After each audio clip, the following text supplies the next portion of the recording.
Oke, jumpa lagi kita dengan Cak Ompong. Bagaimana Bapak Ibu sekalian serta para sohibul ane?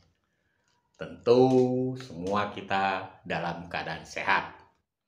Oke, timbul pertanyaan. Ya, saya rasa bukan Cak Ompong saja yang bertanya, tapi banyak khalayak ramai bertanya. Dan pertanyaan ini menjadi topik bahasan kita. Oke, kenapa Anies Baswedan tidak berpartai? Ya, ini pertanyaan ini sebetulnya sulit dijawab, tapi mudah juga dijawab. Oke, kita memahami bahwa fungsi partai salah satunya adalah mencetak pemimpin.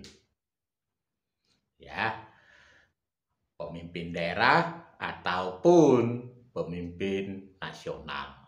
Nah, pemimpin daerah seperti kita ketahui gubernur, wali kota maupun bupati. Sementara pemimpin nasional adalah presiden. Jadi kalau tidak menghasilkan calon pemimpin, nah mungkin partai itu generasinya belum begitu berjalan. Nah, tapi kita melihat sosok Anies. Kenapa seorang Anies tidak berpartai, tapi dia bisa menjadi pemimpin gubernur DKI Jakarta?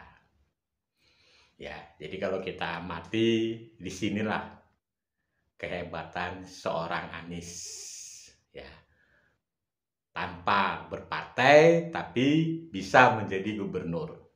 Nah, secara kasat mata, ya orang bisa menyimpulkan bahwa Anies itu didukung oleh Partai Keadilan Sejahtera.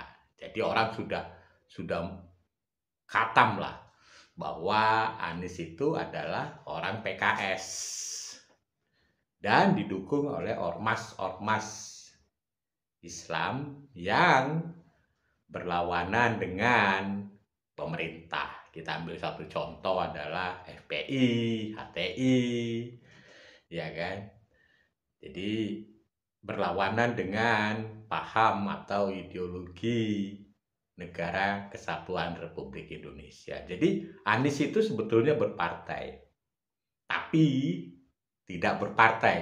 Nah, begitulah kira-kira. Terus maksud dan tujuannya apa? Kenapa seperti itu? Ya, pertama, satu adalah agar Anies itu bergerak bebas. Ya, dia bisa bergerak bebas tanpa mengikuti aturan atau kaidah partai. Ya, jadi dia bisa bebas bergerak. Ya, beda dengan seorang Ganjar. Ganjar dia tidak bisa berbuat semaunya dia di luar kaidah-kaidah partai PDIP. Demikian juga Jokowi. Tapi kalau Anies dia bebas, bisa bergerak dan tidak ada yang melarang. Nah, itu satu. Nah, yang kedua, pergerakannya itu cenderung tidak ada yang menyalahkan. Ya, artinya tidak ada yang menegur. Beda dengan Ganjar misalkan. Dia tidak melakukan fungsinya sebagai petugas partai bisa dapat teguran. Nah, kalau Anies tidak bakal ditegur. Nah, yang ketiga, apapun yang dilakukan kebaikan Anies Baswedan itu akan berdampak langsung kepada PKS dan pendukung-pendukungnya. Sekali lagi saya ulangi, apa yang dilakukan Anies Baswedan itu berdampak positif kepada para pendukungnya, yaitu PKS dan ormas-ormas yang saya sebut tadi. Nah, ketika Anies melakukan sesuatu kesalahan dan diadili secara media sosial, nah pendukung-pendukung Anies ini akan keluar ini kayak rayap. Ya, kalau istilah mereka itu yang pro Jokowi disebutnya booster RP lah, ini nggak tahu booster apa ini. Nah, itu udah banyak yang membantu, ya kan.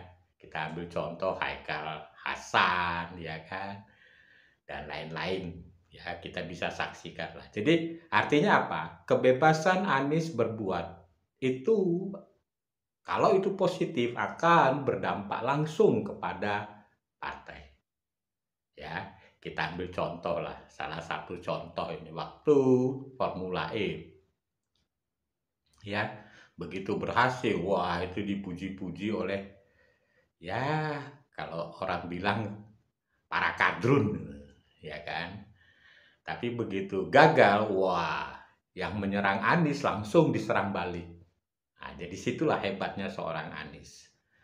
Nah, yang kedua, Anies itu kalau menurut saya dia pinter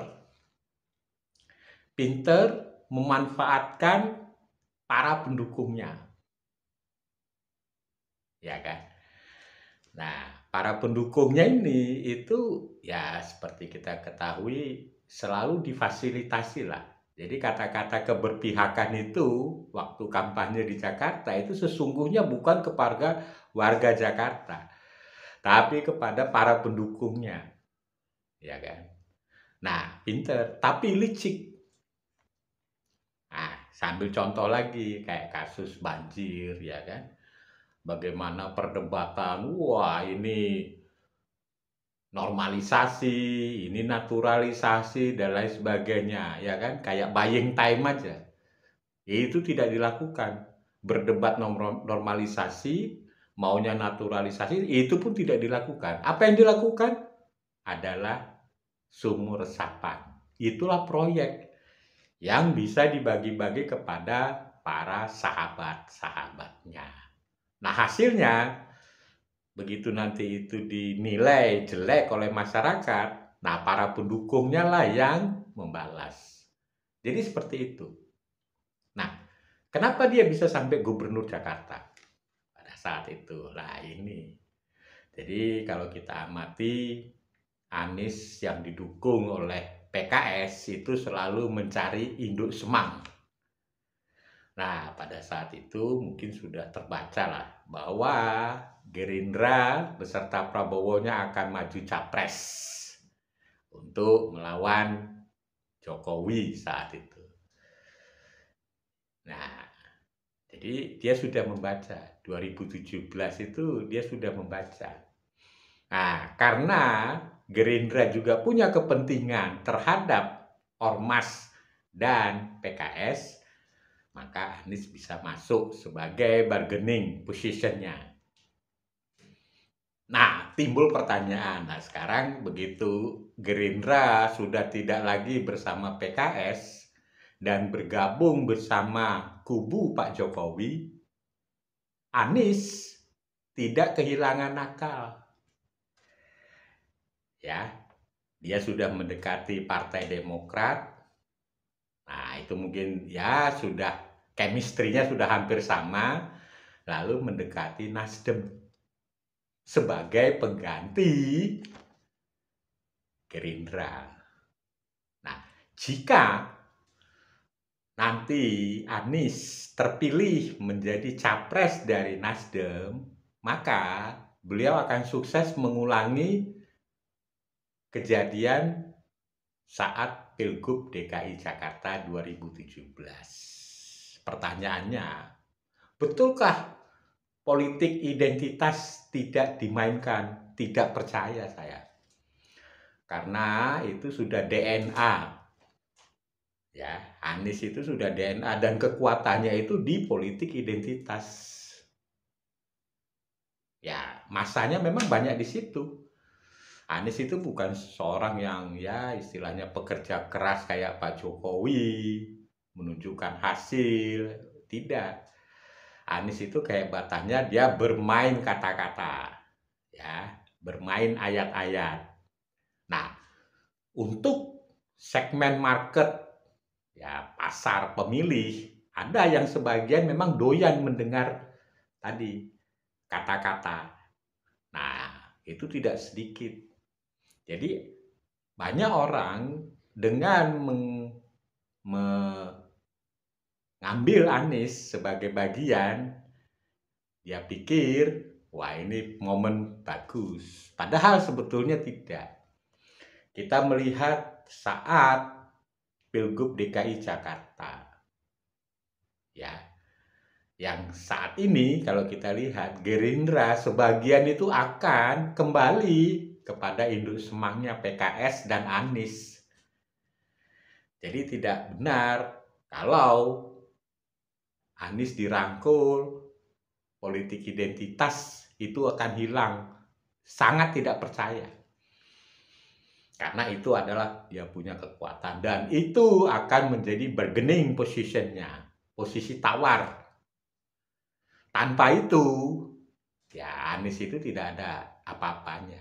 Beda dengan Ganjar. Memang yang didukung oleh rakyat yang mencintai NKRI. Oke?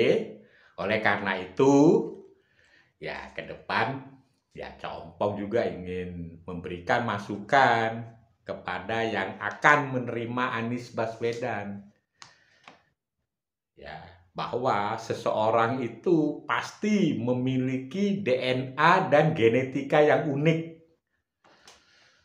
Tidak bisa sifat itu hilang begitu mudah. Ya, apalagi kita tahu bahwa memang kekuatannya ada di situ. Nah, untuk ke depan ya kita berharap para tokoh politik ya hendaknya hati-hati juga menjaring calon presiden untuk 2024. Demikian masukan dari Cak Ompong.